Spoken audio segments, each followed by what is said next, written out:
Ayan po, ako po ngayon ay magtatahi ng basahan para maitinda po ako bukas.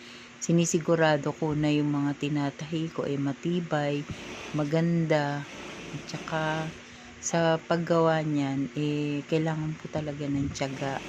Kasi kung hindi ka magiging matyaga dahil maalikabok siya, kailangan naka-face mask, tapos lalagyan mo pa ng mga tela sa ilalim, kailangan palagyan ng mga sipit sa gilid kasi para hindi ako mahirapan manahi.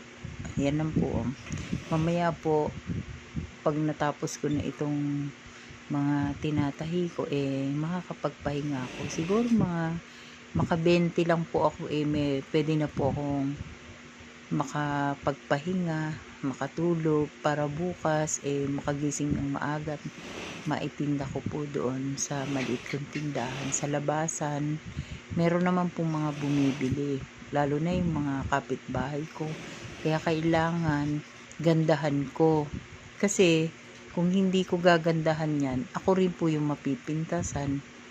Kaya sa mga bumibili naman, wala naman silang reklamo kasi kahit basahan lang yan, sinisigurado ko na matibay, maganda.